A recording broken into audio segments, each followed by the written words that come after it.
like the storytelling part of it is the most important. Even if the image doesn't look that good, that's okay. Especially if it's for a client or something. I want the storytelling to be the main prior thing, which dictates all the design, like the mood, everything for it. And the image should like convey most of the information that the client requires. Is like my primary goal. Please welcome Rushil Kejriwal, who is lead concept artist and co-founder of Immortal Collective, to the Learn Squared podcast. And in this episode, we hear a range of interesting insights from Rushil, from how Learn Squared courses help shape his journey, to working on and being an integral part of the look of one of Bollywood's most expensive films ever made, Kalki 2898 AD. So, let's jump in and hear more from Rushil himself. Let's go.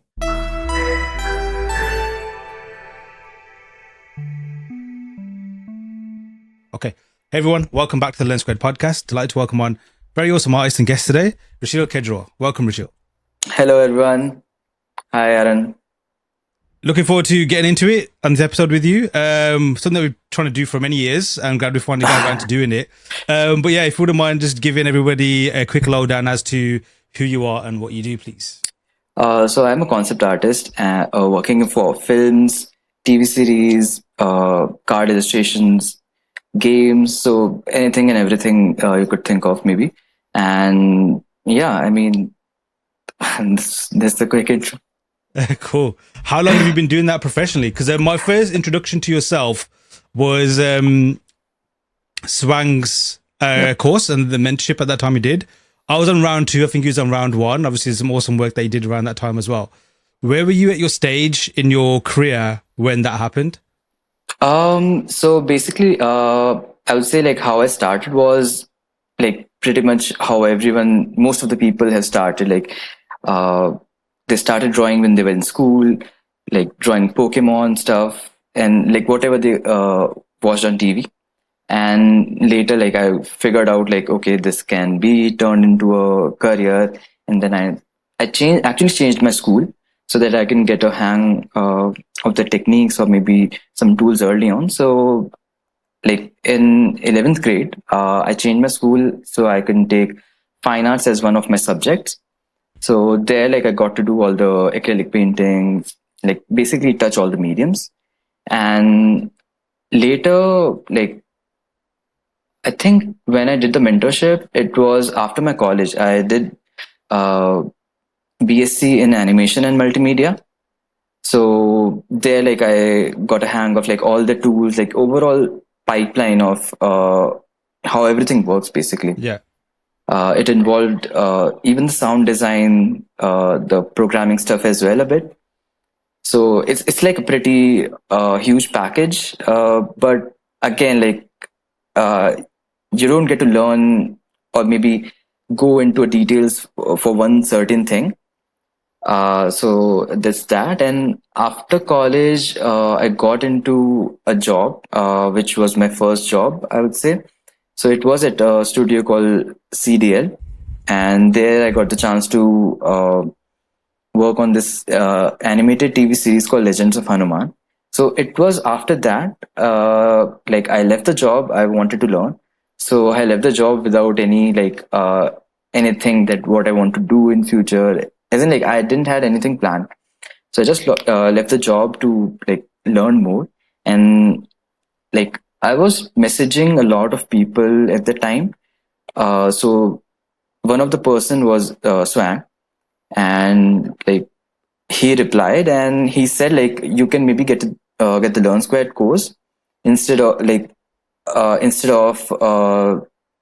me just like going one-on-one session, because in the course I would get the overall the lessons and then the feedback as well. Yeah. So I was like, yeah, that was like a good situation for me in that sense. So I like instantly like bought the course, and at that time like there were spots open for the mentorship. So I took that, and yeah, it was almost like the starting of my career. Wow, really? What? So prior to that, was it only that single show that you had experience on?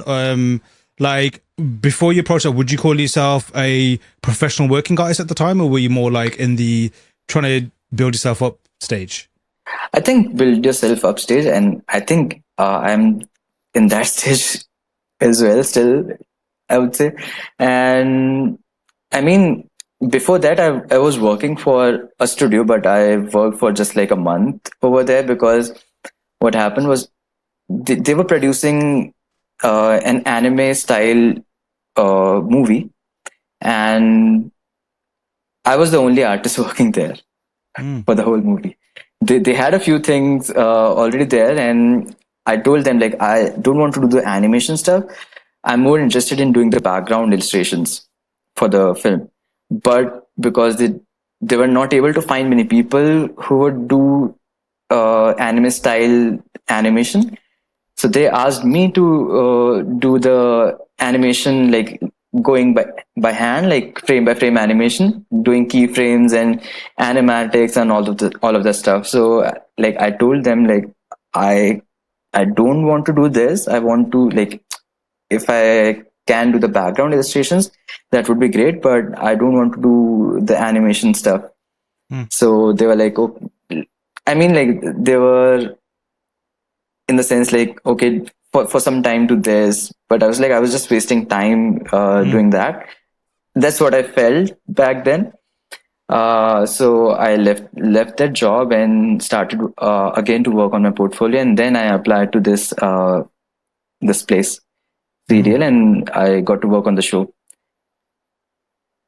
And the crazy one of the crazy things is like uh, that job was like my first job, I would say, like a proper job for concept art. yeah. And even then, like I along with a few other people were the core team who did the world building for that show.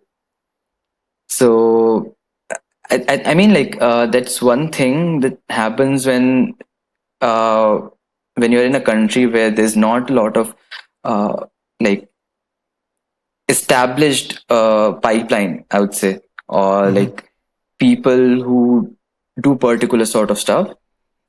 So like that's why I think we got the chance to be in the core team and help Mm, develop the world and uh, be a part of like the overall core process.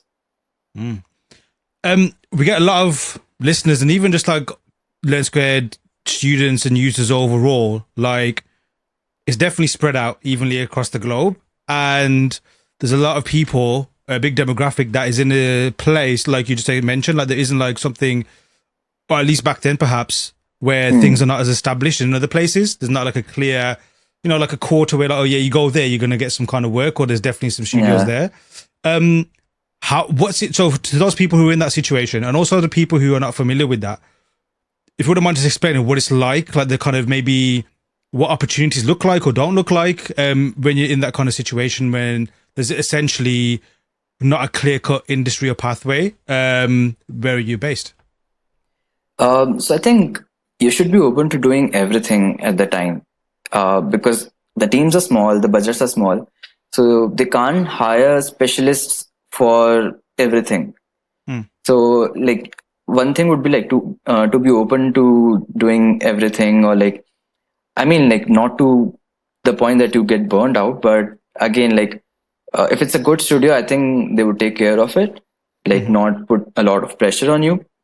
But again like uh, I think most of the jobs even now in India like they would want the people to do like most of the stuff. I mean like Mm. whatever they can get their hands in.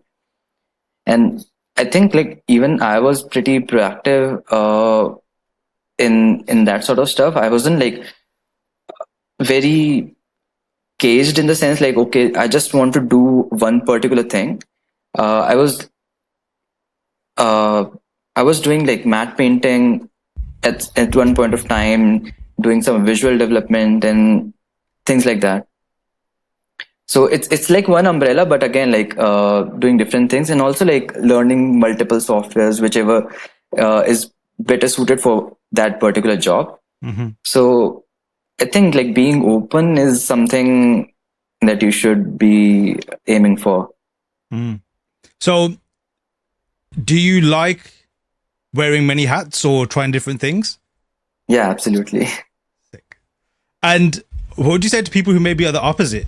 Because there's some who I'm similar to yourself. Like sometimes it's to my detriment, trying different things. But there are some artists and just people generally who just want to specialize in a specific thing. Do you think there's a place for them to still thrive, even if they don't want to try different things? Yeah, absolutely. I mean, but again, like if you have to be a specialist, like you have to be the best, like one of the best. So that increases your hireability. And if you're not that specialist, like I mean, the thing for me is, I would say, more than an artist, I'm like a problem solver. Personally, what I feel is like I don't have that artistic calling. I would say I'm more like, okay, what's the new technique out there? How can I solve more problems? Like whatever is there, I'm interested in learning. Interesting. I like that you described that as well. Um, when did you realize that? Um, I think it was around like before working for this before working on my last like big project, I would say, like the Kalki. Before that I was working,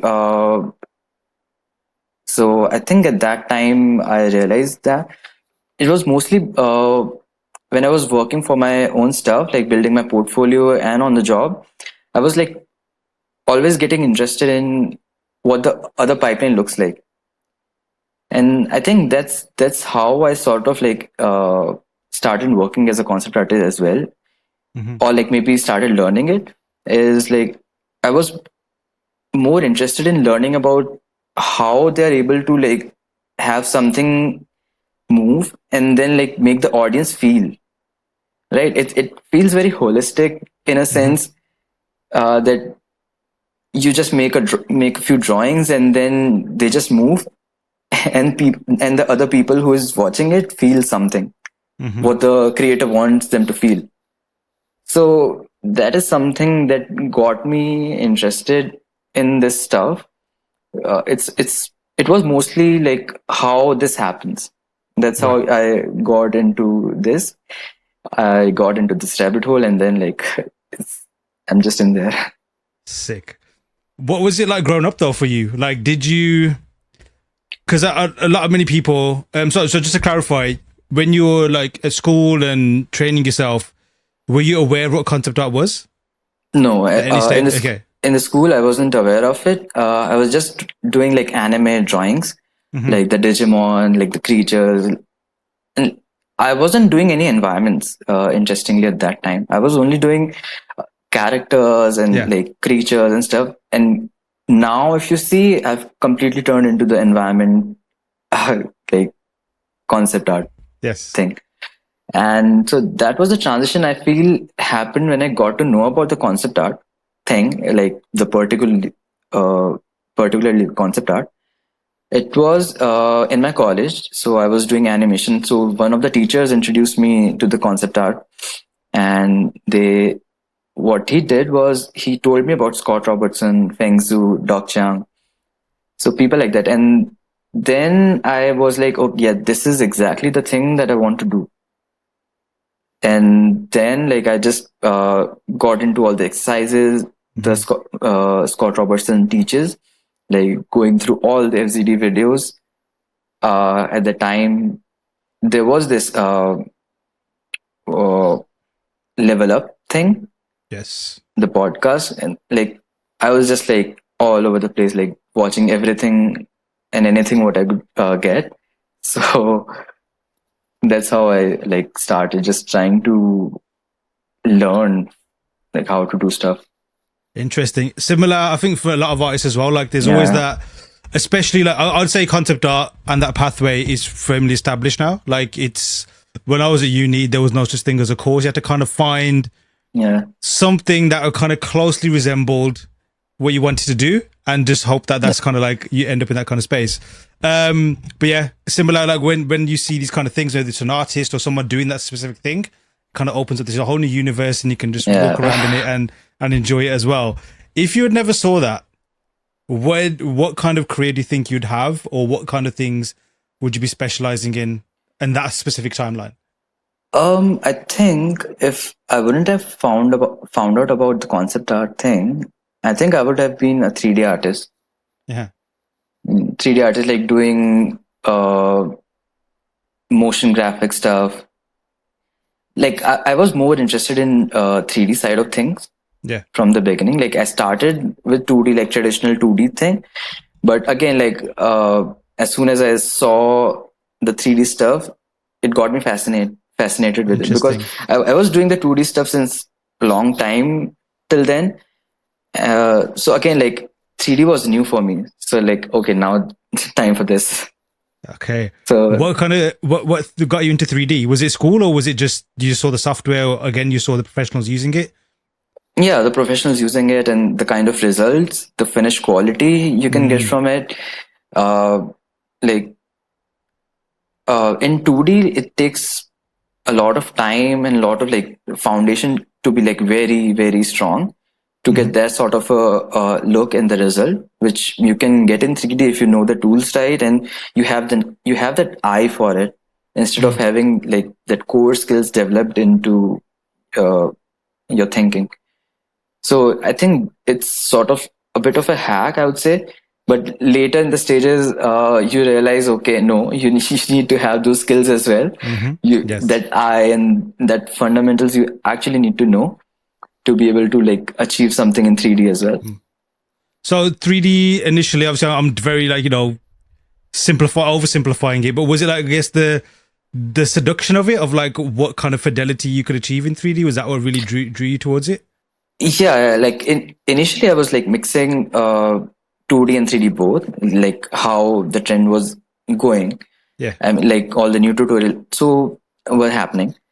So it was more like how the tutorials were coming out. That was guiding my path, I would say. Mm-hmm. Like, Mm-hmm. okay, now you have to do photo bash. Okay, no, now you have to do the 3D base and then photo bash.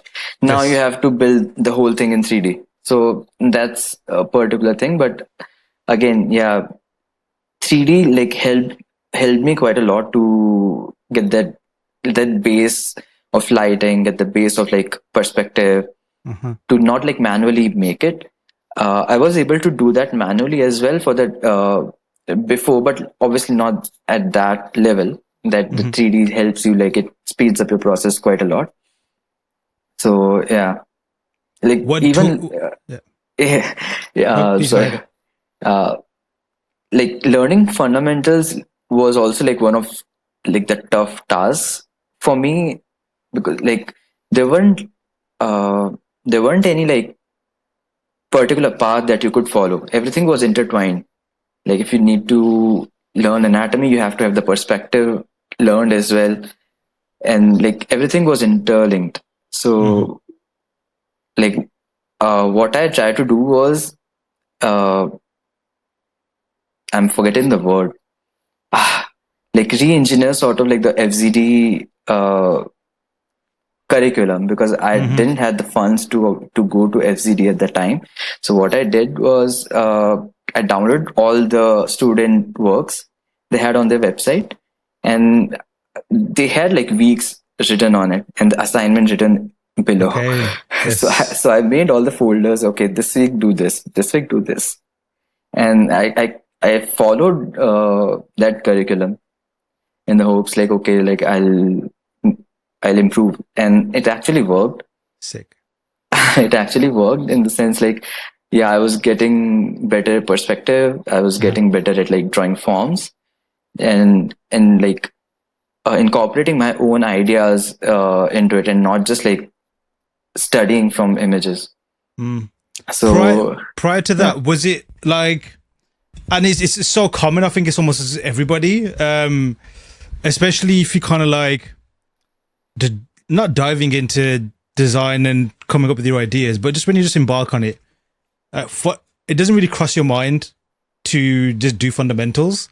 Like, yeah, I guess like fundamentals like breathing and all that kind of stuff, like the autonomous things your body does. You don't think, you just do, and everything's intuitive. And obviously, yeah, when you're creating, you just want to thinking this is the idea in my brain, this hand will, do it for me, but then obviously it doesn't work.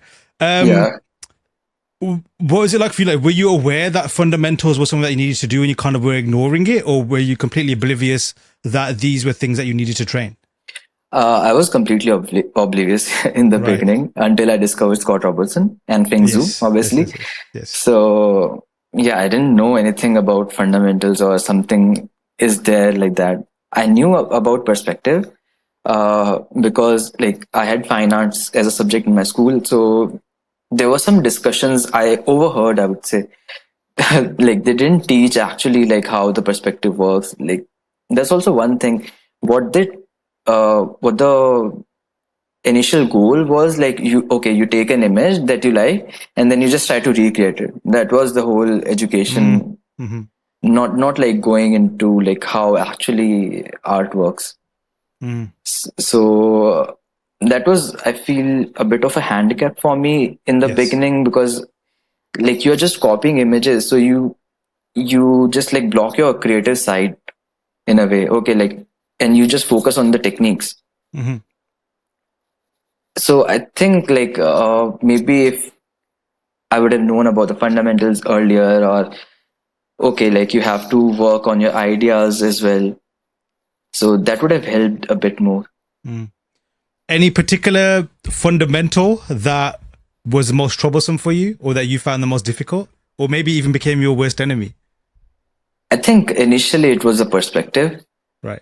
Yeah, because imagining that 3D space, like making things look three-dimensional, and then uh, okay, like even if you can draw a prop in a 3D space, that's okay. But then how do you handle the whole environment, right? Like it doesn't have the depth that all the professionals were making Mm-hmm. in their images.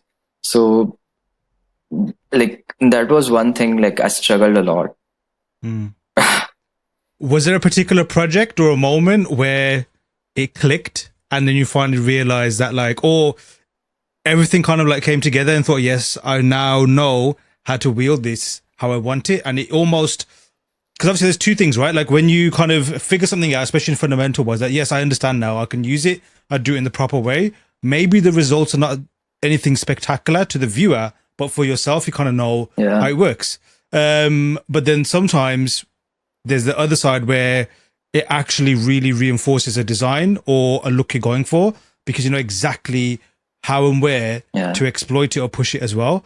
Did you have like a moment with that, or was it like a project, or was it almost like maybe a little era, a little phase where Yeah, things started to click together? I think it was a phase. Like I Yeah. was just doing thumbnails, like in and out, like all the time. I was just doing random thumbnails. So yeah, like it initially got built up. Okay, like if you have a particular stroke like that, so that adds a depth sort of feel to it, or like yeah. But again, like it was more of like a phase over a period of time. Mm, It's like okay, it's now I can do thumbnails. cool. And since then, I mean, like obviously, it's always going to be a repeating thing. There's many things in life, not just only beyond art as well. Like there's fundamentals to almost every discipline, every aspect, every thing of life, what have you. And understanding them and knowing them is always going to be helpful. Yes. Um, have you found that with the fundamentals, obviously, there's always like ups and downs. Have you ever regressed with certain fundamentals and you found you had to go back and do it? Or is it Yeah. always a slow like increase for you? No, no, no. Like I think now is like a curve going down for me, because Okay, okay. I'm doing everything in 3D right Yes. now. So like I want to go back to sketching again. Like it's almost like I forgot how to sketch. Mm-hmm. Mm-hmm. It's that sort of a thing, because whenever I'm sketching, it's always very quick, just for myself, or maybe just for someone like who understands the sketch. Yes. Yes. So yeah, and then just like quickly blocking things out in 3D, and just like okay, like this is how it should look. So it's more of like a thing that I want to go back to, and Mm-hmm. I'm trying to go back to it, like doing some sketching here and there, doing some characters, going back to anatomy. So all of this stuff. I found the same thing. And I had to like look back at old sketchbooks and realize, especially like pre 3D or pre heavy 3D, Yeah. there's definitely more considered effort in line quality and just form and all that kind of stuff. And now when I sketch, like similar kind of, I guess, diagnosis is like the use of 3D and what that gives you. Obviously, that muscle memory has gone. So yeah, the sketching is still as one of my favorite things to do. Not only just for myself, not only just for pure enjoyment, but to communicate ideas, explore ideas, and what have Yep. you. But I've noticed it's a lot. It's very scruffy, in a sense of like it's there's no shits given in terms of how it looks anymore. It's just about Yeah. doing that, and it just kind of made me think of like even at school, I've never had the best handwriting, but I had phases because obviously the tension was on you. Get good handwriting, and now my handwriting has kind of regressed as well, but I don't care anymore. Yeah. So as long as I can communicate, it's fine. So no, that's very interesting.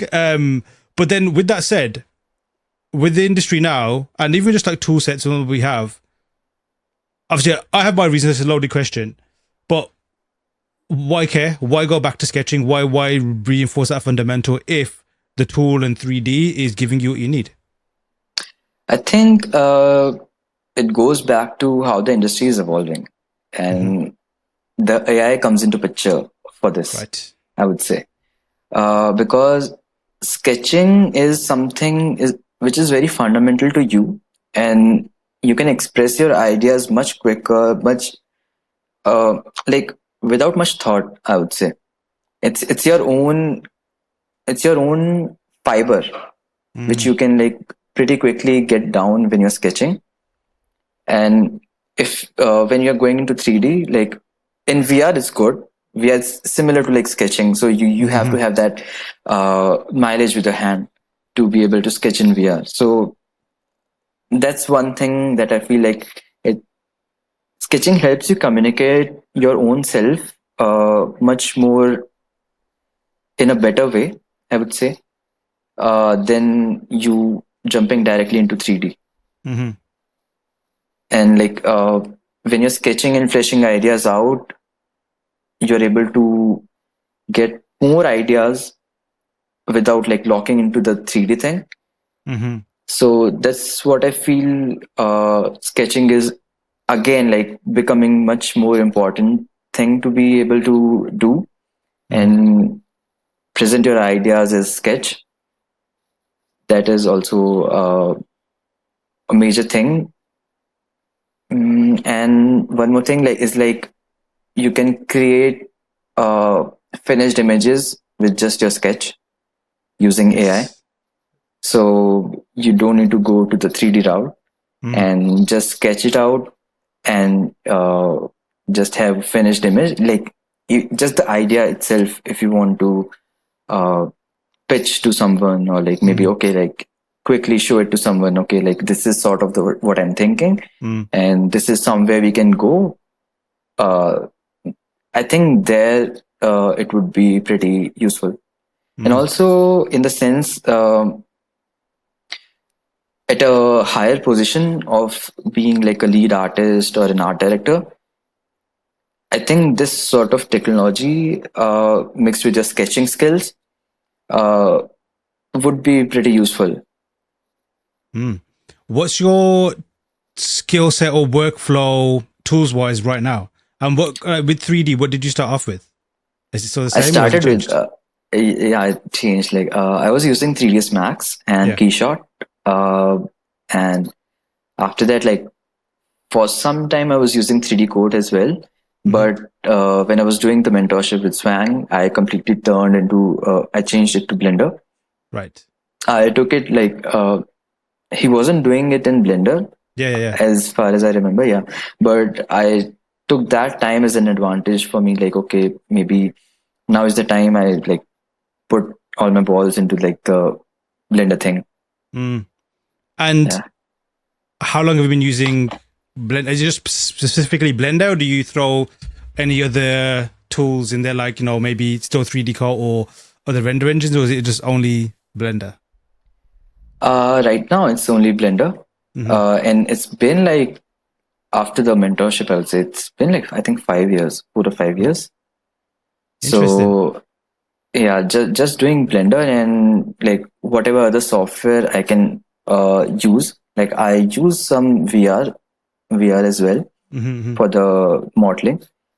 Like, but it's pretty rare that I use it because like you have to have the headset, you have to set up the Yeah. software, and then every time, like after a month, you get back into it. Like, okay, now I'll do it. There's an update, so you have to update it first, and then so it just like kills the flow. Oh, for Like, sure. I yeah, actually really enjoy VR. But for what you just said, it's the same thing. I just realized that I'm touching it less and less and less. Purely, probably not even for the updates, just the fact I have to plug things in. And it's yeah, like I yeah, don't want to bother, and they can just like I think it's been very awesome that Blender's come along and become what it's become. And I yeah, think it's a good model for maybe just other aspects of like the creative space, even beyond perhaps like just have this like specific thing that people can like do what they want to do with it, but it's got the yeah. support that I've never seen any of the software package have, even the ones that you pay crazy money for. Um, so before Blender, like how many times did you change or look at different tools over the years? Like, so for example, how long have you used Blender now? Is that 4 or 5 years? Would you say, or maybe? Yeah, And five prior years to something. that, Yeah. how many times did Uh, you change tools? That was the longest you stayed with the uh, tool. I think I was just like using 3ds Max and Keyshot for rendering because Right. that was sort of like a core tool, and I learned it. And Mm-hmm. there, I think there wasn't much that I wasn't able to do with it. So I never felt the need to like change it. I tried a Mm-hmm. few different softwares in between. Like I tried Cinema 4D, I tried Modo because I was seeing like concept artists, like especially the one from Notre Dame, were using it. So I was like, Yes, okay, yes, maybe yes. something is different with it. So let's try. But again, like it at the core, it didn't feel very different, other than the render engine. Sure. And later, I tried with Octane as well, uh, trying to like render some stuff out. So yeah, that was something which I felt like getting good results in Octane were pretty easier compared to like manually going into things and like setting up keyshot and stuff. Mm-hmm. So, but again, like it just uh, the subscription model and all of this stuff were there, which was pretty expensive at the Mm-hmm. time, and I was just learning. So I just like I was like, okay, I can't be spending that much. Mm-hmm. And then yeah, like uh, Blender came along, and there was like plugin Octane plugin for Blender as well. So I Yes, yes. used that for some time. I think for Swang's mentorship, I was using Yeah, Octane yeah. in Blender, but Um, later I switched to Cycles. yeah. Like I think so. You specifically cycles now. EV much or only when it's needed? No, no, like completely Just pure Cycles. cycles. Sick, sick. Um, no, similar. Like just constantly chopping and changing tools and trying new things. I guess the bit of a trade off is whereas before, like maybe mainly because of price point and just compatibility. There's like certain things you just ended up using. So Octane didn't use as much. Mine was more V-Ray, which I still miss. I know that they're doing a beta for Blender now. I haven't really properly tested it out yet. Mm-hmm. But then obviously with Blender, giving it pretty much, especially for concept art, like it's more than what you need, I'd say. Yeah. Anything specific is just for your own personal tastes. Mm-hmm. But as a trade-off, there's now this like crazy minefield of add-ons, which you can really get Yeah. lost in, like which one to try, which one to not. And then sometimes you get too attached to them, and if they, they're not supported anymore, or they go out of date for the new version, then they're not really updated. Have you found that, or do you prefer to just stick with vanilla Blender? Oh, in fact, is your Blender customized to you, or do you just go with vanilla Blender? I think it's pretty much vanilla, Mm-hmm. and other than the a few add-ons, I think it's pretty much vanilla for me. Uh, the only add-ons that I used is like quick shape, I would say, Yeah, and other than that, like for the assets, trees, clouds, and things like that. And Quixel is also like one of the main sure, sure, sure. like bread and butter, I would say. Would you say you require, at least from what you need to do and what problems you need to solve, would you say you're content with the tool set you have, or are there things missing that you would like to have? I think there is pretty much everything, like as far as like if I want to go like doing animations, if it's extended animation or something like that, I would switch to Unreal. Mm-hmm. And other than that, like Blender is pretty much enough. Mm-hmm. Like there are ways to do everything. Now I would say if there's something that I want to do, there is a way to do it. Yes. So it's just about you exploring and like trying new things inside of it is what I feel. The only thing is about like I would say when you actually want to try to express yourself. So there you need to probably go into VR or like do sketching. Mm. How much do you give yourself time to explore and play around and push your skills further? Like say in a tool, for example, do you even have that time? Yeah, like from time to time I do like okay, what new add-ons are there, what new tutorials are coming out. So I Mm. try to like get whatever I can. Mm-hmm. So and like yeah, I just keep learning things like whatever new is coming out. I Mm. try to be updated. What was the last either technique or tool that you discovered that was like, oh wow, I wish I had this before? Hmm. Last tool or technique. I think I'm pretty much using the same basic concept art techniques. Sick. Yeah. I think the only thing would be like how you can use like photo textures, like maybe from like textures.com, or like you click your own photos and just like project it, and Mm. you like just match the edges to things. Like instead of like, let's suppose like you need to do the grunge stuff. So you can just use the photo to have that, like instead of going into like procedurally building that grunge up. Mm-hmm. Mm-hmm. And photos definitely look much better in like any day. I like how before you mentioned Digimon, you gave Digimon a shout because although my brother was more into that than me, he had the cards. And I remember specifically taking out his cards and trying to draw them and trying to, like make my own versions of them as well. So shout out to Digimon. But obviously you mentioned Yeah. before that you started off like basically doing creatures and characters and I guess more like figurative stuff. But now it's more environments. What triggered the change? And is that what you're happy to do now? Or do you want to Uh, change again? I mean, like the change was triggered because of like what the type of art that I was seeing. Because I was doing characters, creatures, so I was a bit versed with whatever was out there at the time, maybe, or like I wasn't finding any new things that excited me, I would say. But then when I saw people doing environments, that was the new excitement for me. Okay, this looks cool. And like that's one thing with me. I feel like when I feel okay, like this is something cool, then it's like I want to do that. Similar thing happened with me when I was in college. I was like pretty much into the EDM thing, electronic music.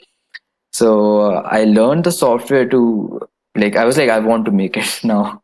Sick. I'm enjoying it, and now I also want to make it. So I Sick, learned the sick, sick. tools. I tried to do that, but again, like I wanted to focus more on the concept art. So I was like, okay, I have to do either one of those to maybe like for the career at least. So I had to like okay, like put a hold on the music stuff and then like get into like okay, this is what I want to do now. Maybe Interesting. later So sometime. Yeah. let's have a nice little departure to music stuff. What tool? What did you use to get into your beat making? It was FL Studio. Okay, okay, okay. Yeah, And do you still touch it or no? not at all. Do you It was miss a it? phase. No, Oh, it it's a was a phase. phase. Okay, okay, It okay, was a okay, phase. Yeah, like okay. I was into EDM. Like I was listening to the music all the time. So I was like, okay, and I want to create it as well. And that's sort of I don't know how it worked for me, Yeah, yeah. but yeah, that's what I felt. I haven't managed to get rid of it. So mine was like 20 years ago now, and Uh-huh. I don't know if you're familiar with Reason. Have you heard of Reason No, no, before? no. It's like FL Studio, but it's quite old now. That's what triggered me. My cousin had a copy. He didn't know he was a DJ. He didn't know what to do. Okay. But I was like, oh, you can actually make the music rather than have to remix Yeah. it. And I was like, just let me have a copy, and the rest is history. I haven't been able to like shake that bug at all. Um, did you self teach yourself that, or did you kind of like take tutorials? Or I'd love to know how you got into. And of course, did you achieve the results you wanted to achieve? No, not at all. Okay, okay, okay, okay. Otherwise, I think it's a similar thing with concept art and music at the same time. When I was doing it, like if music was something that if I would have achieved the results that I was looking for in music, I might have transitioned into that. Yes. So it was like I was pretty passionate about it. I was Uh-huh. spending more time on FL Studio than I was doing on Photoshop. Right, right, right. So I think it was more like I was learning through tutorials on YouTube, and Uh-huh. I was like messaging a few music producers as well, like local Indian producers, like who Sick. were doing like things in FL Studio, Yeah. like like getting the samples from them, like okay, and using those to make my own midis and stuff like that. But yeah, like it didn't work out. I would say like, or maybe like I didn't give much time to it, Right, right, right. or like I knew like I wanted to do concept art first, and maybe Sure, like sure, I'll sure. get back to it later or Oh, something. that I can totally relate to you, and it's definitely my hobbyist thing or thing that I just like keep locked in a cupboard and bring out every now and again. Yeah, that's going to be the side thing forever. I guess good in a good way and a sad way as well. Any crossover into your art though, like the things you learned making music and using your brain in that kind of realm or that dimension, did it transfer into your creative life and help you in that specific way as well? No, I don't think so. Interesting. It's I think it's because I didn't get that deep into the music stuff. Mm-hmm. Like I was realizing, okay, you have to have fundamentals there as well. Then I Mm-hmm. started to try to learn some piano, learn some guitar, but Mm. again, like it needed its own time to be Yes. like dedicated to it. Yes. Again, like it's a fundamental thing. So Yeah. as soon as I discovered, okay, this has fundamentals, tried to learn a bit, but then I was like, no, not my thing. No, fair enough. Fair enough. Yeah. How would you describe yourself as an artist? You could describe it a little bit before, like you love the problem solving aspect, you love the coming up with the solutions. But Hmm. yeah, how would you describe the way you approach art? Like and also what is the most important thing in the creative process? At least when you're making an image, for example, or a project, what's the most important part for you as well? For me, it's like the storytelling part of it is the most important. Even if the image doesn't look that good, that's okay. Especially if it's for a client or something. I want the storytelling to be the main prior thing, which dictates all the design, like the mood, everything for it. And going and the image should like convey most of the information uh, that the client requires Mm, is like my primary goal. mm, Again, like because I think more in terms of like problem solving way instead of like artistic. mm, And that's also one thing which I figured out while I was taking the mentorship. Like you had to do those like black and white thumbnails, right? So it's for me, those black and white thumbnails are like more abstract thinking, which mhm, I I wouldn't say like my mind works in that way. I'm more like sketching sort of a guy. For me, it's like sketching is like more writing, and uh, graphic shapes are more like painting, like having those brush strokes. And I'm more of like sketching guy, like getting the information there before the visual appeal. mm. So that's something, and I always struggle with the visual appeal, Right. uh, especially like as far as I want to push it, because like all the pros or the industry veterans that I see, they have like a mix of like the visuals are good and they convey the information pretty well as well. So it takes me like effort, like I would say, Mm. to get the visuals out of it, out Now, of the image. I know what you're talking about. Like, there's that thing where I guess you could say, well, you know, the source of an image, or the, you know, like the thing that gives it that wow factor, perhaps, or just what Yeah, makes it iconic and a classic. For example, yeah, it could be many things. It's normally like we mentioned music, like a beautiful chord is a bunch of notes played at the same time, and there's like a similar thing with image making as well. Like a lot of things just hit the right notes. yeah. Um, is that something that, because it sounds like it's an obsession for you to pursue? Am I correct in assuming that? Yes, Okay, talk because me through it. that's something I feel is difficult for me. Like I see even many junior artists, like they might not have the good ideas presented in the image, but they have that certain appeal. Mm, There, I feel it's more about like uh, some people are more artists and some people are more of like onto the practical thinking sort of a zone. I yes, think yes, yes. mine is more practical thinking. Like let's suppose if you give me like 2 hours or 3 hours, like okay, do whatever you want. Like Hmm. I'll be pretty confused. I don't know what to do. Okay, okay. And the same thing happens with me whenever I'm doing like any personal project. Like I actually don't like doing personal projects. Interesting.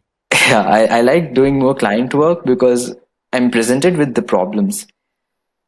And in personal work you can do anything, so that's not a problem, like that's not like a substantial problem for me, in terms like okay, I that is something that I need to solve. Yes. So now whenever I'm trying to do a personal piece, it has to have a certain problem that I'm trying to solve, maybe learn a new tool, or maybe I want to achieve a certain look in the image, or maybe a certain genre that I want to try out. So that is the sort of problem that I try to give. But again, like I still uh, struggle when I'm Mm, doing personal projects more than client work. interesting. And why would you say that is? Like, do you have, and I guess maybe a better question to ask is, does that bother you? Or are you okay with the fact that like you get what you need from doing client work versus the personal stuff? I think now it's starting to bother a bit Right. um, because how things are changing because of the AI stuff. I feel now your own voice is something that you need to carve out, even if you don't have, or if you don't know it's there, or whatever it is. Mm-hmm. If uh, having art is the main goal in your career, like if you want to create art as a career, that voice or that creative thing that you bring to the table is quite important, I Mm-hmm. feel, because that's what will like differentiate you from most of the people. Mm-hmm. And again, like having things more specialized uh, is what I think would be a better approach, like going forward, Mm-hmm. and having like your own essence, like put into the art. That's why, like, Mm. one reason that I want to go back to sketching and like trying to find that thing. Interesting. Um, do you think it's going to be like, are you kind of like forcing yourself to do more personal work? Like you said, like it's not something that you prefer to do. Like, are you like taking clear steps or active steps to, you know, obviously not to be dramatic, but force yourself to do it? Or are you kind of waiting for the calling to arrive and let it happen organically? No, no, no. I'm forcing myself. Okay. I'm trying to like dig into psychology a bit, like how things work.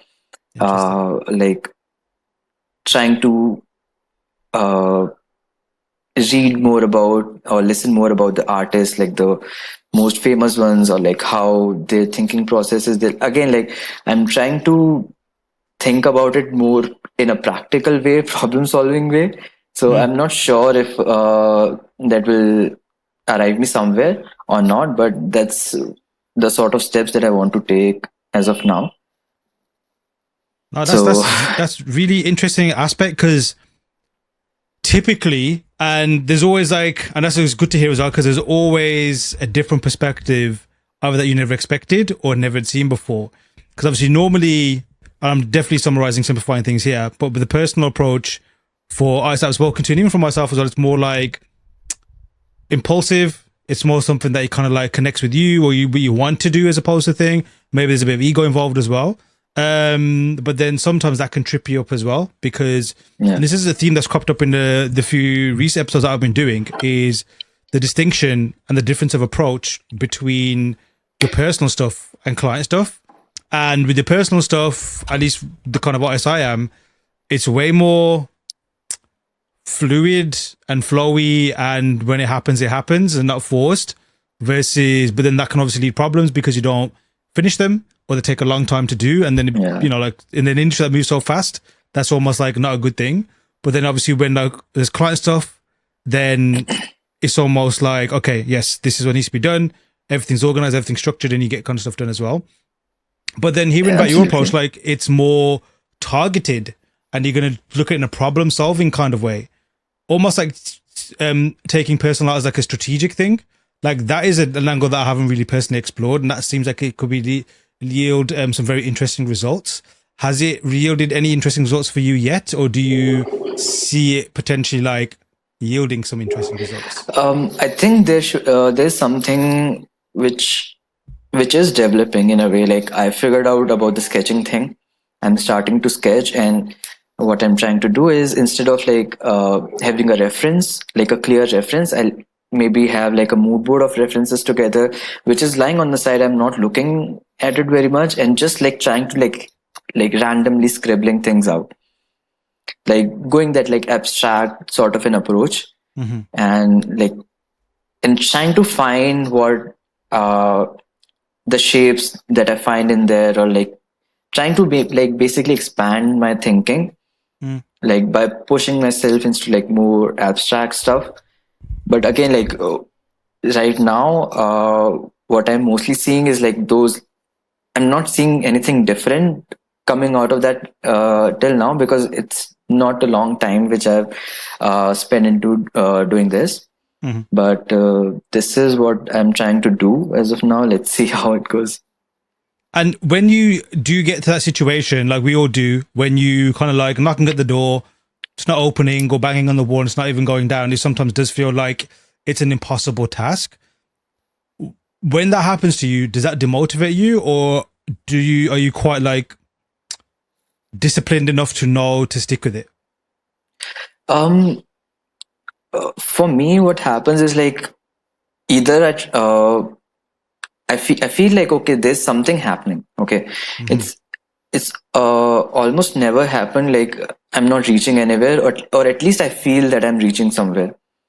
And again, like if something happens like that, or like I try to change the approach if I feel like okay, maybe this is slowing, like, or maybe like a slow process, or if I find a better process Mm-hmm. to approach it, or that's why like I keep bombarding myself with like new stuff all the time, like maybe like different sort of references, or maybe newer podcast on maybe like a different subject matter, Mm-hmm. or and I mean like I'm really interested in conspiracy theories as well, so I keep digging into those. Like that's sort of my thing, and also I'm like very much interested in like science and physics.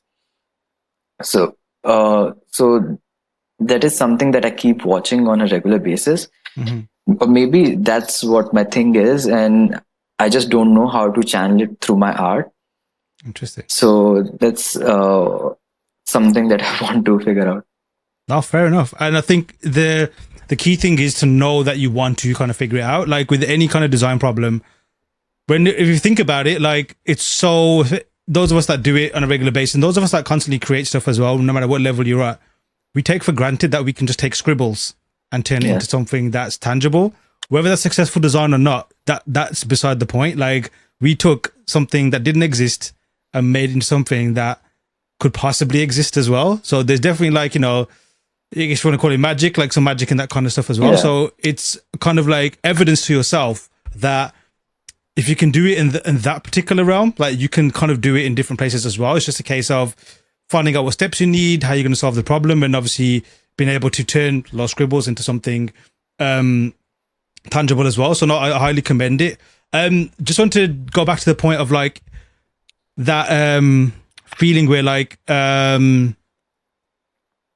you like trying to get that kind of look or that aura that you see other artists have in their pieces.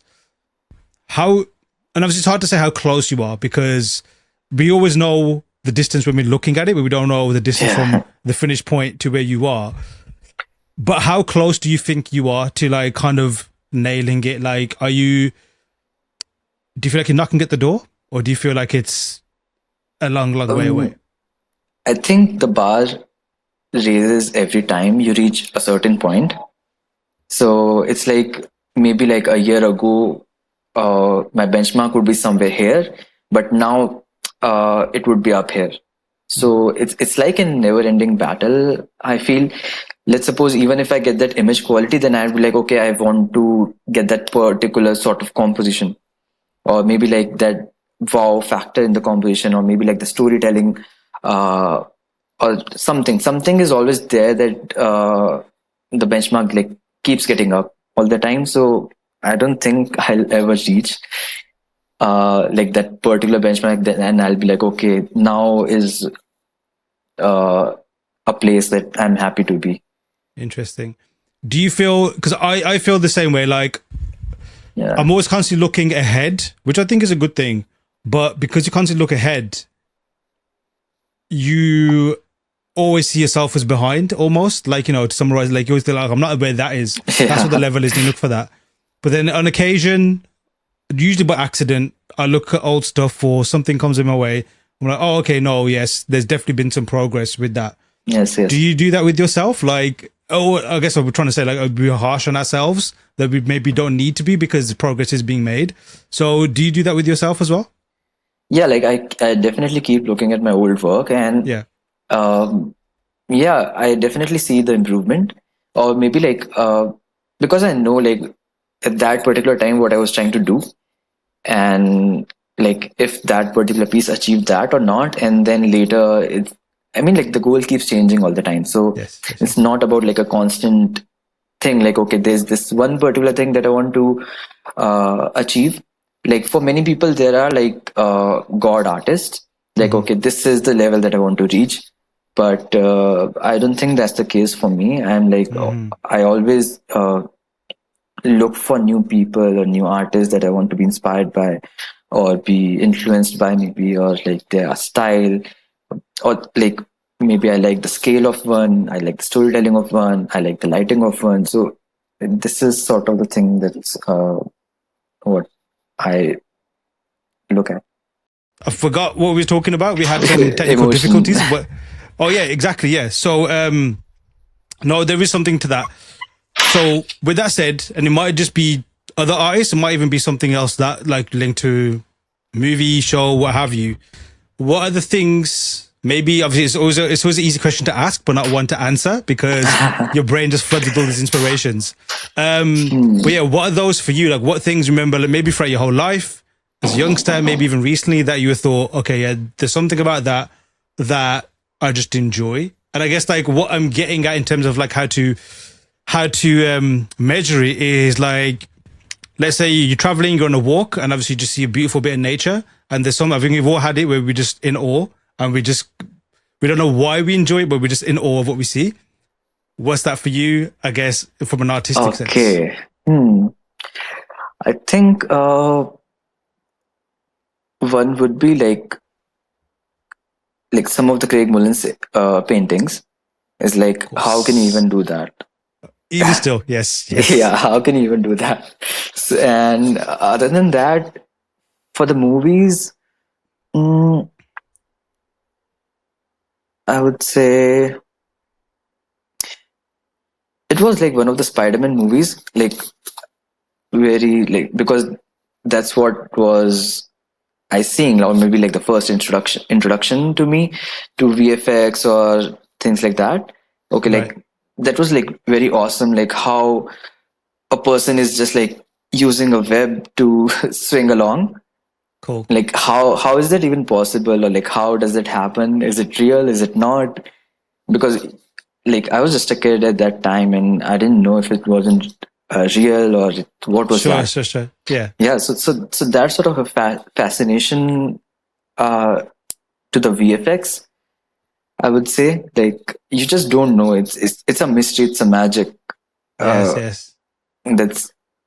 that's happening in front of it, because it looks real to you, right? So, and Hmm. if something looks real, it should be real. That's what your kid brain tells you. So that's what I feel.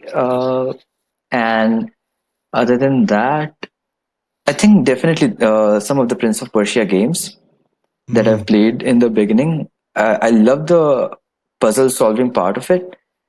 Uh, like how everything is integrated into a story, and then you just solve puzzles to move ahead, Yeah. was something very fascinating to me. And it still is. Like I would love to play a Prince of Persia game like that. Oh, Prince, yeah, that brings up memories. I mean, like, that's pre Assassin's Creed, right? And Yeah, yeah, that whole like time reversal game mechanic was pretty cool as well. Yeah, no, I remember yeah, like absolutely. seeing that. It was one of those that kind of like did feel like it kind of pushed the bar, whether it's like either in terms of looking out and obviously behind the scenes, it would have been a good thing. But as a gamer, like, okay, this is a bit different. This is a bit more like we're going to give you a new experience rather than just give you the same old stuff, just repackaged. Yeah. We haven't spoke about your professional career. So, what kind of things have you worked on since you broke into the industry? I've like the one I told, like Legend of Hanuman, was one of the first, and then I got to work with Mukesh Singh, who is like one of the legendary artists from India, Hmm. and like he was art directing some uh, like I don't think I'll be able to share more about it. Sure. It's under ND, and Okay, so no, we'll yeah, leave it at that then. Yeah, that's fine. so that's there. So I think that's where I learned a lot of the stuff about storytelling, working with him, and how like to incorporate a lot of the storytelling into your images, or like what's the important part uh, when you're working professionally, right? So Mm, that's where I figured out, okay, that's storytelling. Like you have to hmm. have your story first, and then everything comes later. Mm, Like your design has to tell the story, your lighting has to tell the story. Like everything is just for the story, because that's what you are making the thing for, right? The movie is to tell the story, yes. or the game, like game is to tell a story, and then like again, like for the enjoyment, like that in itself is a story. Like that you are enjoying something, that is a story that you tell to yourself, and that's why you go back to games again. Like okay, I enjoyed playing that, and then you go back to it. Mm, So that's what was there, and then uh, from there, like I started working as a lead concept artist for this movie called Kalki 2898 AD. hmm. It's like one, like the very first film I would say, which is like very deep sci-fi sort of stuff, sci-fi fantasy mythology. It's like the first movie like that was made in India. Hmm. So it has been like really interesting journey, like developing the worlds for it, and like my studio was involved with it. Like we are like 3 4 people who did most of the stuff for it, like most of the environments, and like a few costumes as well we got the chance to do, and a Cool. lot of the props as well. So that was there, and um like yeah. And what was that like? Because growing up in the UK, but from an Indian culture, a lot of the movies that we saw to get your sci-fi kick and everything else was basically Hollywood stuff. And Bollywood was just more typically of a, like the old school like Akshay Kumar kind of like action films, or mostly was romantic films. So what's it like being on the first kind of like at this scale as well? like is it like a sci-fi film, right? I haven't seen it yet. Mhm. But like, obviously from the looks of it, it's like definitely very sci-fi as well. But yeah, what's it like doing that? Like, did it intimidate you? And how did you even get the job? So let's start with like getting the job. It was like they just approached me for the job, and then I pitched my studio like, okay, I have a team, and since you're making the whole movie, like I alone, I don't think would be able to like pull it off. So Yeah. like it would be better if I get my team along. And then we received a test from them. They liked the test, and yeah, like we got on board. So that was the process for it. And like there is very like ominous sort of thing that happened, I would say, was that the very first test, like the point when I was working on the movie, to like going back like 3 or 4, I think 5 years behind. Before that, I did the first test, and that first test was one of the VFX studio working for this movie. Hmm. So basically, my first ever test that I did for a studio was for this movie.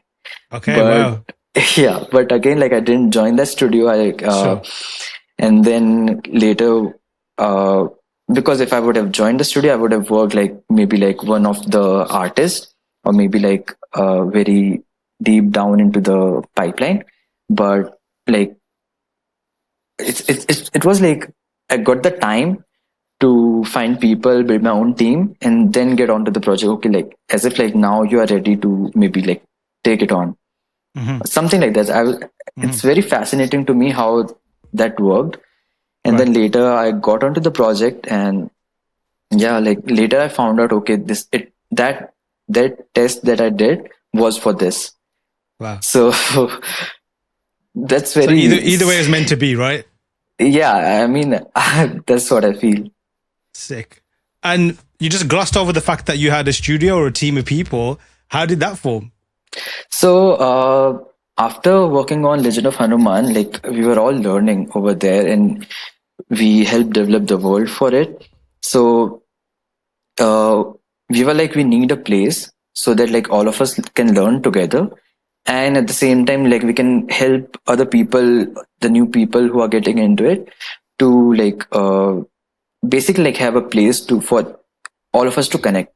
So we Mhm. made like a Discord server called Immortal Collective, and we wanted it to be a place where like all the people just like connect. It was specifically for India, because for other places there were servers and there were like things happening. So Mhm. we just wanted to help like ourselves and our community, like the Indian, to Mhm. give it a boost, basically, because like uh, there were very like less people who were working in the industry at that time as a concept artist. So we collectively like started this thing. Like we used to host sessions every week. like like a lot of people used to join there, like ask us questions. Like we used to like there were many like seasoned professionals as well, like who used to Mhm. come on that and like chat with us like live on the Discord. So that was like a very interesting thing that happened. And from there as well, from there, like we sort of like build a team. Okay, like we are people, like we can take on a project. And then it was like I just pitched it to the production, and they were like, okay, like give a test and see like Mhm. how you guys work together. And then yeah, that worked out. Sick. So So that was like you said, like a collective that basically became organically professional. Would you say? yep. Sick. And Yeah. is that flourishing since? Yeah, like after we got onto this film project, we didn't got the time to actually like go back to it on the Discord or like have Sure. discussions.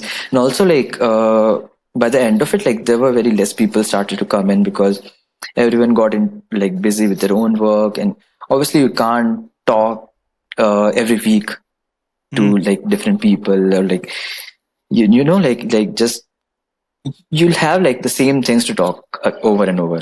You won't have Mhm. like new things to talk or Right. discuss, Right. unless like it's like a exercise that you need to do together, or like there's a goal that you set together. Yes. So Yeah, so that's why like it gradually like getting less and less, and then Mm-hmm. it just transitioned. Okay, like we also like stopped having like much time because it was like very hectic Mm-hmm. working on that film. So like we were just like four people who were mostly working on it, Mm. and later like the team were like started getting much shorter. Like we were just like three people left working on it, and then in the by the end we were just like two people Wow. from our team. It So sounds like it was a intense project. Maybe positively, maybe negatively, but yeah, let us know. How was it? How much work did you do for the film? I know you got a fair uh bit on your art station, but I'm assuming that there's like way more than what's shown as well. yeah, But yeah. so like all of like there were like three or four worlds, like different worlds that we had to design, and each of the world had its own storyline and like had its own connection to each of it, you Mm-hmm. know, like so it was pretty intensive. And the fact that it was our first job doing something at this scale, and also from the side of the production as well. So since it's like such a big scale movie that Mm-hmm. people the production was making, so it was a first for everyone. Okay, so the pipeline wasn't much clear in the beginning. Like obviously like the technicians also had to figure out okay how to build stuff what we are producing, and we also have to coordinate between the different departments, like Mm-hmm. have the requirements from each department and make that into a piece, and that piece has to also work in the story. Right. So that was like pretty hectic, like a lot of back and forth, a lot of Sure. variations were made for each of the world. Like when we joined, the world building was getting figured out by like simultaneously. Right. So like every time there's a new change in it, or maybe like if there's a new variable, a lot of things had to change Mm-hmm. from the design point of view. Like the layouts had to change a bit, or like uh, so everything was happening like uh, very simultaneously. But again, like it was very challenging, at the same time very rewarding. Like we learned a lot on the project, like how to handle things, like how to handle different departments as well, like how to communicate between the departments. Mm-hmm. And like we had to wear a lot of hats as well, in the sense uh, not just the concept art, we even did uh, like a art bible sort of thing as well. And other than that, we also did like a we created like a pitch book for the production to pitch it to different people. And we also helped like in the promotional stuff as well. They organized an event to reveal their car. So it's like they actually built a car Yes. out of the concepts, and like a real functioning car they built. So that was like very cool part of it, and I got the chance to like ride it as well. Cool. So yeah, so thanks to the production for that. I mean, that was one of the like major things which felt like okay, like, this is something like huge when it. Yeah, that's like extreme concept art. VR is one thing, seeing yourself like, spinning around it, but being able to drive your concept, that's something else. Did you Yeah, notice any design solutions or problems while seeing it, or did it nail what you needed it to do? yeah. So so that car particularly like wasn't designed by us. It was Right. designed by Haisu Wong, who himself is like one of the best in the industry. Yes. So he did most of the work, but again, like that had to go to the manufacturers, and those engineers and manufacturers had to do like a lot of the changes to the design. Not Mm-hmm. the design of the core, like the overall visual was pretty much what was decided early on, but Yeah. like the mechanics of it, like they they made like hubless tires for it. So it has hubless tire, and there's one like big giant spherical tire on the behind. So it was a big challenge for the engineers, and like I don't even know how they pulled it off. And uh, so yeah, it was like very weird thing. It was like Transformers sort of a thing. Like Yeah, yeah, yeah. if you see a Transformers in real life, so it looked that cool. It sounds like the project was a lot of work, especially with a small team. And that is quite a small team considering. But it also sounds like, at least from hearing from the outside in, right up your street. World building, problem solving, Yes. story, solving problems. Was it everything like that tapped into your creative, like, intuition and influences?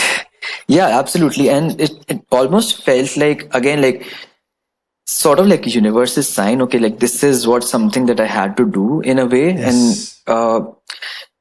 like initially I wanted to do like, coming to my first project, one of the first projects, I want to do something anime.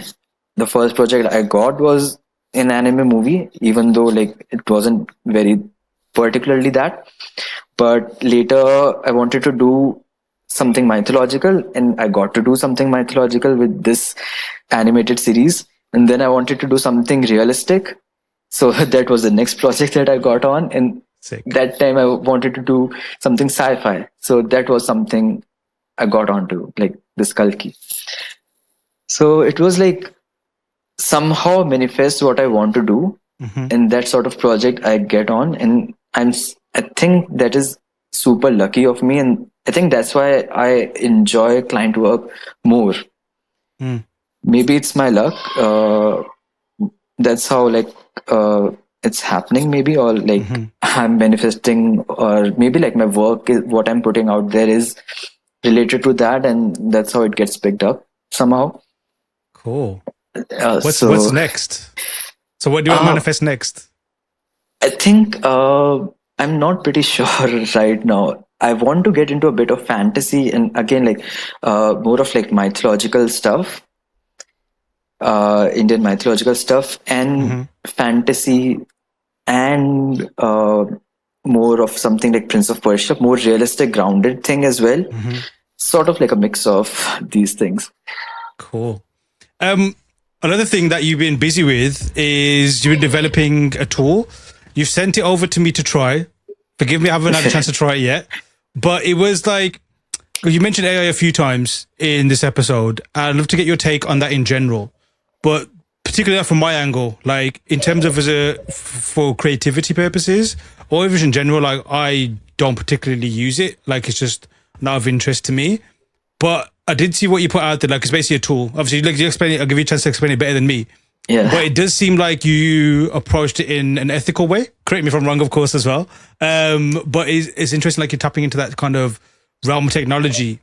Because so far, from what I've seen, is a lot of the stuff that's mainstream is developed and created by people who, in my opinion, are either not creative, don't care about creatives, have no interest in the creative process, don't even know what it takes to be creative. So therefore, it's just a product for them. Let us know right. what that is, what it does, and why you built it for artists as well. So first thing was like I built it for myself, Mm-hmm. and it wasn't like I wanted a product that I will release. Okay. So that was something that I was struggling since a long time. Like I click a lot of my references whenever I'm traveling. So I have like thousands of images on my hard drive, but I'm never able to use those images when I'm actually working, because the deadlines are tight and I don't have the time to like, okay, go back and like scroll thousands of images and then find out which one to use. So that was a struggle for me. And with the advancements in AI, I was like, why isn't there a tool like this? There should be a tool which should do like what it does. So what Imatrix does is uh, you just have to type the keywords or like whatever you remember from the images or whatever you need, and it just scans your the folders and just gives out the image, similar to like how Google works. But but this is an offline version of Google when you have your own photos, your own images. And for example, like if you are working on like a project which is NDA, so you definitely wouldn't want to upload that onto a drive or something. So you Yes. So you want to find that, or maybe like an old project that you want to find. So there you can just type some things from the project, whatever you remember, and like it can just give out some image results based on the prompts or based on the keywords that you have typed. So that is something that I wanted for myself. So like I knew a bit of coding, like very crude, very little, and also I learned a little just to like understand like how it looks. And I used different LLM models like ChatGPT, Claude, Gemini, like because like one particular wasn't able to like actually make it. So Mhm. uh, like something from each of it was working, or like a combination of it. So I mixed and matched and like put together a code, a Python code, which finally was working for me.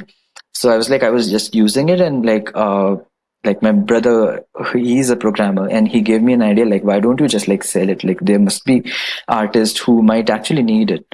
So I was like, okay, like I think we can do that. And like I just gave the program to him, and like he just further developed it, like fine tuned it, like found Mhm. better AI models to which were more suitable for the job, for this particular thing. And then like he integrated that into it, and like doing all the finishing work with the software, and then just like we released it. Cool. So And what kind of feedback have you been getting from people that have used it? like not many people have used it as of now. We haven't marketed it much.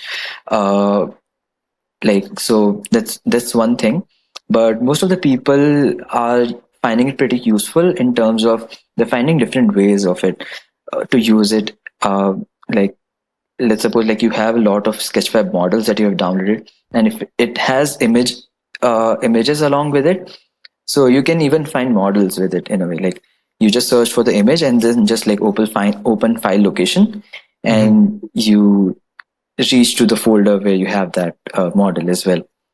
So similarly, yeah, like the feedback is nice. Like it's not for every artist, I would say, because most of the artists have their Pinterest board. They don't have a lot of references locally storage stored on their computers. Sure, sure. So that is one thing. So, but again, like we haven't marketed much as of now. We haven't run ads of it or something. So it's not it hasn't reached a much wider audience. Sure. Now, fair enough. But it's interesting to hear the origins of it, and it's like a tool for yourself. But for yourself speaking, like when you did it do what you wanted it to do when you started developing it? What I wanted to do is exactly what it does. Yeah. So I just was like, I want my own images that I have clicked. I wanted to find from the ones like, let's suppose I wanted like a grungy wall, maybe, or like something which has a moss growing on top of it. Hmm. So what I do is like I just type that into it, like okay, a wall with moss, or maybe like a brick wall with moss, and it just finds all the images which resemble something, or if it's particular like okay, there is a image like that, it it finds that as well. Like Hmm. let's suppose if I want to find a particular artwork of mine, I just describe that artwork, and it pinpoints it actually. It Interesting. just yeah. And a few questions before we wrap up. Mhm. What can we look at? Obviously, like we're pretty much in this middle of the year now. Half the year's gone, and this still feels like January to me until like it hits June. Yeah. Then I feel like oh shit, there's like 6 months left. What does the rest of the year look like for you, and what do you have planned ahead? So I'm working on Git Bash sets. Sick. So that is something that I'm working on. Other than that, I'm also working on one of the Blender add-ons, which is something that I want, which is like my process, and just trying to automate into the Blender add-on. So that is also something that I don't know like when it will be like properly finalized and I'll release it, Yeah. but that is something that I'm working on. Other than that, yeah, I think more personal work that I'll do and try to like experiment more stuff in terms of personal work, more techniques, or maybe like subject matter. And yeah, I think one important thing would be like I want to try to uh, work on more Indian sort of uh, projects or like images for my personal pieces, as in Mm-hmm. uh, which is something that I feel is lacking in my portfolio. Like I have some of it, which but the work is under NDA, so I can't have that online. Got it. But again, like I want to have like more polished or like more like with my like recent skills that I want to build images which are like more culturally enriched and like which you can see like latest image that I posted on Instagram that was like one of the trials that I did, Yeah. so that is something that I want to do. Cool. And any final thoughts or words from yourself before we head off? I think I've covered quite a lot of it already. So yeah, I mean, if there is something that you would want me to answer. All right. It's where everyone listens to know or watch out for, which you've obviously said where you got cooking up as well. There'll obviously be links to where people can find all of your stuff as well attached to the episode. But yeah, it was amazing. It took a while for us to get it done, but Yeah, yeah, we got it done. I'm glad we got it. We got it done. Thanks so much, Rochelle, for jumping on. yeah. Same. It was like awesome speaking to you, and yeah, it was great. Sick. Cool. A big thanks to Rochelle for jumping on, and it was great to hear his journey and to see the trajectory his career has taken. Hit the links to give him a follow and see what he's up to. Then head to learnsquared.com and take some of the same courses Rochelle did, such as concept art hacks, to further your own creative journey. And remember, all of our first lessons are free. I've been your host, Aaron Danda. Till next time.